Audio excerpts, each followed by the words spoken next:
coming into play. Okay, so let's say, what happens if I don't meet any of these requirements? Or what if I don't meet one? You've got to meet all three. It's not one or the other. You have to meet one of the three requirements. If you fail to meet one of the three, you're considered unsatisfactory progress. And what we do, again, is at the end of the school year, which is the end of the spring semester, that's when we review that progress. If we see you're not making that progress, then what happens is that we're going to notify you and say, hey, guess what? We looked at your grades, we looked at your progress, you're not making progress. You are ineligible for your financial aid, your federal financial aid. It's suspended. Now, do I have the right to appeal? Yes, you do. When the letter is sent to you, we tell the student, you have the right to appeal. So, we tell you how to go online to the Arrow account and you print out the appeal application. Okay? And you submit your appeal. Now, the thing is, if you're not making this, 67% and 1.5, and you don't make that, you better have a real good reason why you did not make academic progress. So when you're appealing, it needs to be extenuating reasons why you did not meet that progress. It has to be something like an illness, like if you had missed a lot of class time. It has to be something with an immediate family member, like a death of an immediate family member, and you've got to have viable documentation to support that. Now, when I say illness, I'm not saying that you missed one day of class and then you came back the next day. I was sick.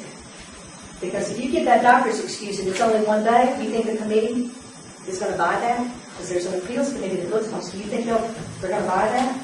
No, not really. Like I said, it has to be viable documentation. You have to have proof to show that this is why I didn't do well. And it has to be very good. Okay? Now, let's say that they do approve your appeal. If they approve your appeal, you are given a 1 year's probation.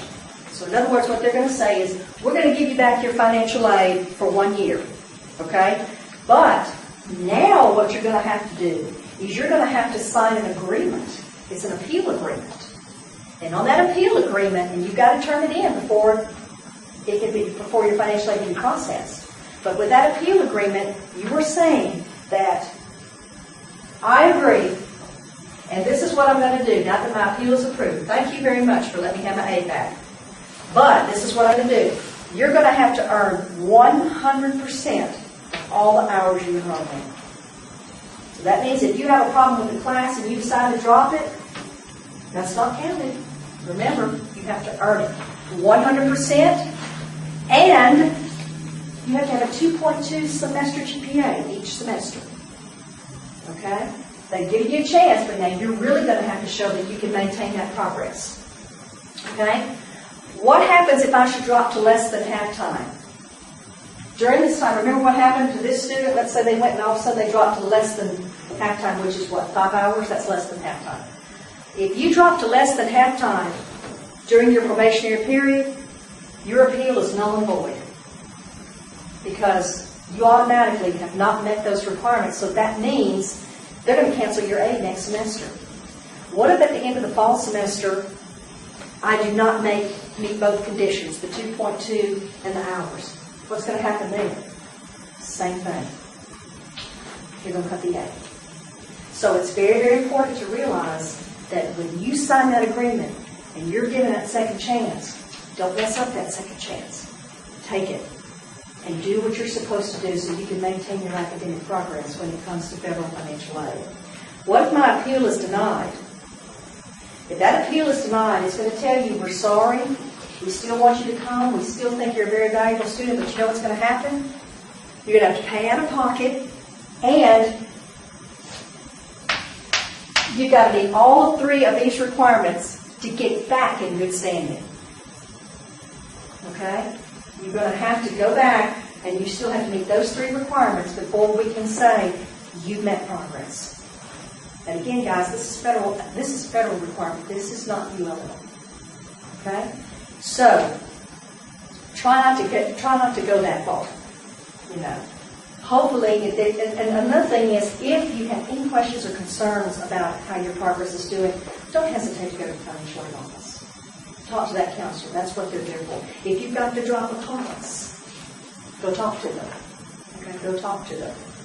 The other thing you also need to be aware of, too, is that if for any reason you have to resign from the university and you have federal aid, there is another policy out there called Return of Title IV. And basically what happens, guys, is that if you have to resign, and it doesn't matter what it's for, but if you resign and you didn't complete 60% of that semester, by law, we have to take your information and we have to determine what percentage of your financial aid did you not earn.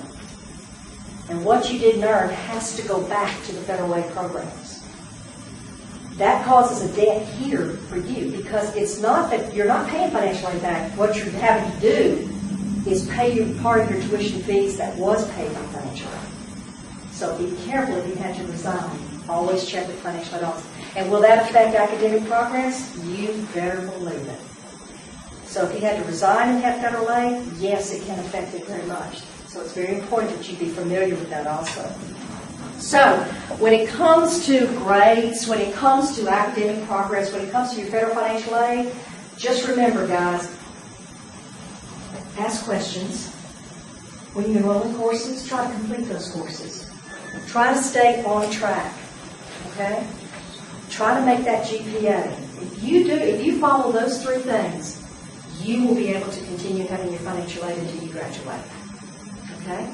And also remember, too, if you do file your FAFSA, be sure to file early.